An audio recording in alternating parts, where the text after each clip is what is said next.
Ordinance number 48.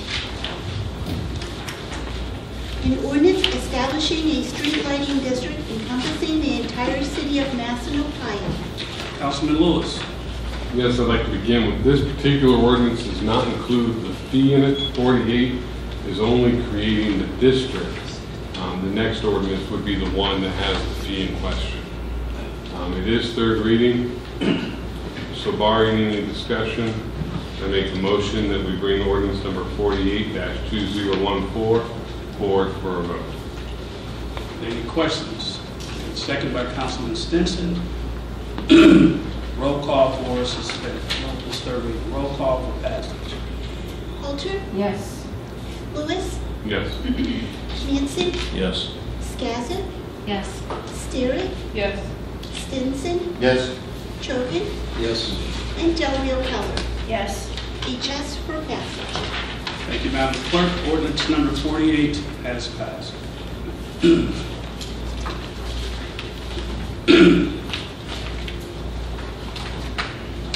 Ordinance number 49. An ordinance to assess a street lighting fee. Councilman Lewis. This ordinance is the ordinance in question that does enact the fee. It would be an annual fee of $25 to the person that would give payment. I will say that this was part of the plan that was negotiated in good faith with the administration and with the participation of the commission. And so this is just one of those pieces that led to the plan being approved by the commission. With that, there are quite a bit of amendments that need to be made. I've already discussed many of the amendments with Mary Beth to make sure we're on the same page, but I will go through them currently for the record. Thank you. The first section of amendments would be on the first page of the ordinance. It's the second whereas statement where we have a blank line. So it reads, whereas the city has created line item, and we will fill that line with street lighting assessment number 1100-905-4-1503, and then it continues to read as stated for the collection of street lighting fees. If you jump down on two more whereas statements, you will see again a blank line where it reads, whereas the cost to the city for street lighting is approximately, we will fill that blank with $410,000, and then it will pick up again with annually, semicolon, and. When you turn to the second page, you will see in sections 2, I'm throwing you a curveball, Mary Beth, sections 2 and section 4, it says service by water and or sewer for both, for section 4, and section 2 says water / sewer. Since we have a private enterprise that bills for water independently of our sewer, we would like to strike the word water from both of those sections. If you go back to section 1, immediately following April 1st, 2014 period, I'm going to read what it will state with the amendment. It'll state, for the purposes of assessment of the fee, if a single-family residential property is serviced by sewer, but situated on more than one lot of parcel of land, it shall only pay one fee annually. However, if the vacant lots or parcels are buildable under the applicable zoning and building code, the owner of such lots shall pay the annual fee for such parcels or lots in addition to the fee for the parcel on which the residence is situated, unless the vacant lot is located directly adjacent to the single-family residential property owner's residence. Did you get that, Mary Beth? Yes. Okay. And I can explain if anyone has questions, but that's my motion for the amendment. All right. Everybody understand that?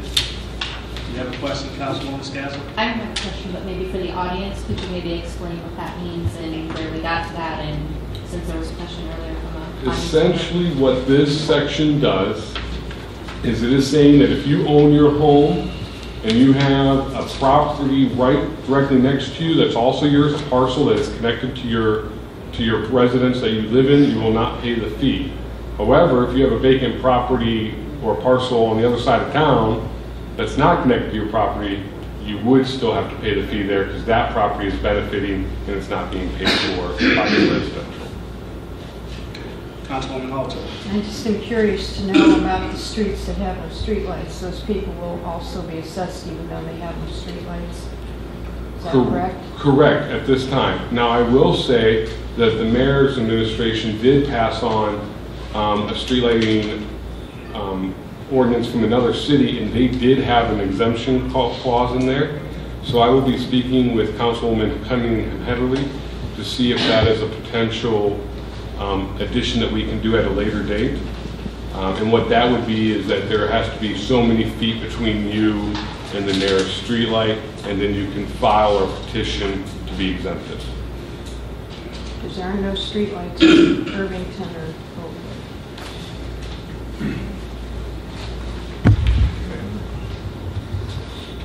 Motion.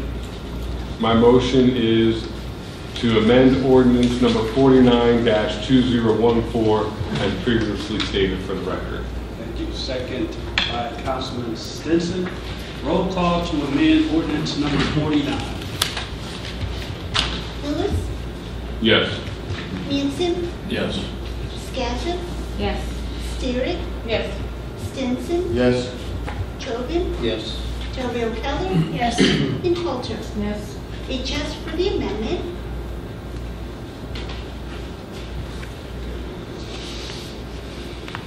Okay, it reverts back to first reading.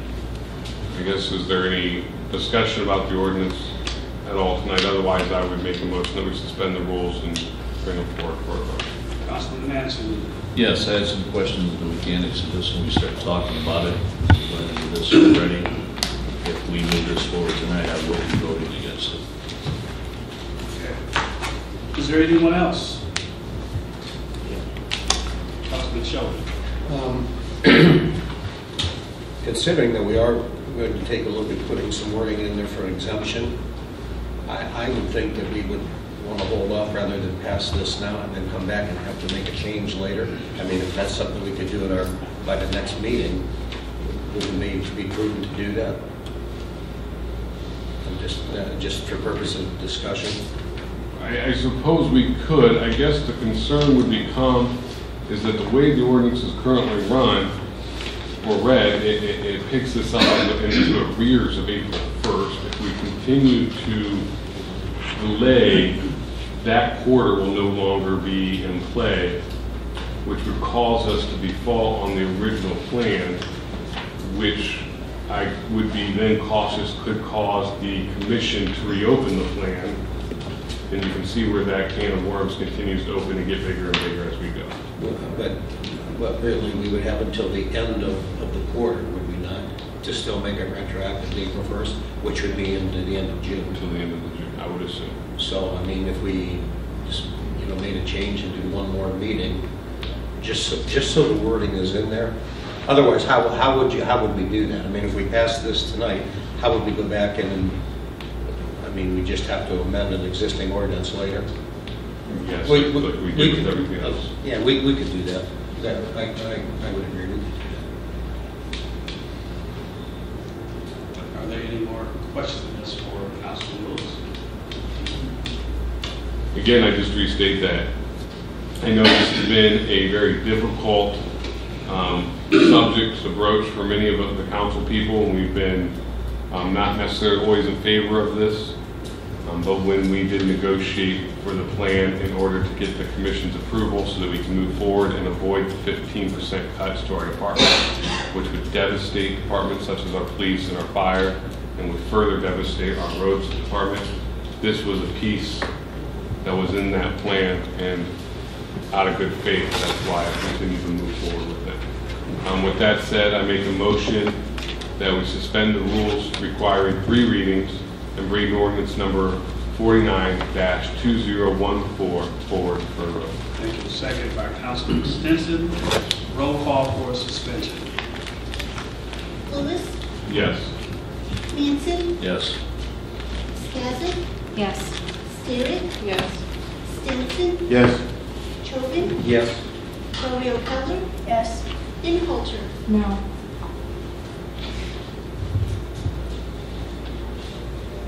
Seven yes, one no for suspension. And for passage. Lewis, Yes. Manson, No. Skazit, Yes. Starrett, Yes. Stinson, Yes. Tobin, Yes. Del Rio Keller, Yes. and Coulter. No. 6 yes, 2 no for passage. Thank you, Dr.